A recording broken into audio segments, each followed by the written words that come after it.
গোসাইগাঁও জিলা সন্মিলনী মই সভাপতি অনন্ত রায়। আজি তাত আমার সম্পাদক মাননীয় আমার প্রভাত চন্দ্র রায়, যুবর সভাপতি মানে যদুনন্দন বর্মন, এখেতে আমার উপসভাপতি জিলা উপসভাপতি মন্টু কুমার রায় আর বিভিন্ন পদত আমার জ্ঞাতিবর্গসমূহ আছে। আজি এটা বিশেষ কাৰণত আমাৰ আপোনালোকক আমি আমন্ত্ৰণ জনাইছোঁ।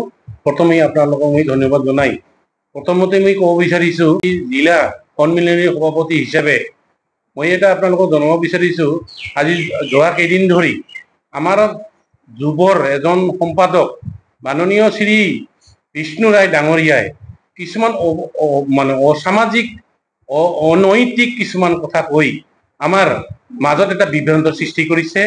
তেখেতসকলে আমাৰ সদৌ অসম আমাৰ জিলা সদৌ অসম আমাৰ কোচ ৰাজবংশী সন্মিলনীৰ মাননীয় সভাপতি প্ৰণয়নাৰায়ণ দেৱ আৰু জিলা সদৌ অসম কোচ ৰাজবংশী সন্মিলনীৰ সাধাৰণ সম্পাদক ৰাণাদিত্য বৰ্মনৰ এগেইনষ্টত যি এটা বিৰূপ মন্তব্য কৰিছে, আমি সঁচাই খুব দুখিত। তেখেতে যিটো প্ৰচাৰ মাধ্যমত যিটো প্ৰচাৰ অভিযান প্ৰচাৰ কৰিছে সেইটো সম্পূৰ্ণ ভিত্তিহীন। আমাৰ তেনেকুৱা আমাৰ কেন্দ্ৰীয় সভাপতি আৰু সম্পাদকৰ লগত আমাৰ তেনেকুৱা কোনো কোৱা নাই, তেখেতে কোনো কৰ্মত তেনেকুৱা কাম কৰাও নাই। গতিকে তেখেতে কোন যুক্তিত কি ধৰণত তেখেতে আমাৰ এজন যুৱৰ সম্পাদক হৈ আমাৰ সন্মিলনীৰ সংবিধান ভংগ কৰাৰ পৰিপ্ৰেক্ষিতত তেখেত আমি ধিক্কাৰ দিছোঁ আৰু ভৱিষ্যতে যেন তেখেতে এনেধৰণৰ বিৰূপ মন্তব্য কৰাৰ পৰা বিৰত থাকে, নহ'লে কিন্তু তাৰ ওপৰত আমি উপযুক্ত শাস্তি ল'ম।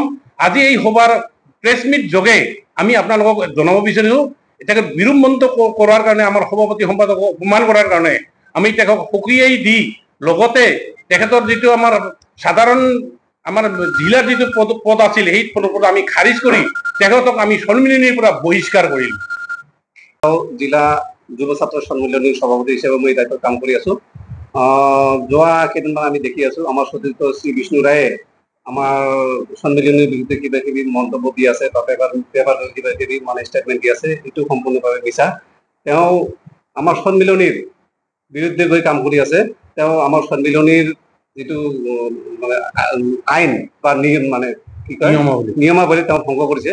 আজিৰ সভাৰ জৰিয়তে আমি তেওঁক বৰখাস্ত কৰিলোঁ আৰু আমাৰ সভাপতিৰ বিৰুদ্ধে যি মানে মন্তব্য কৰিছে এইটো মন্তব্য সম্পূৰ্ণভাৱে ভিত্তিহীন আৰু তেওঁৰ কোনো মানে কিবা নাই।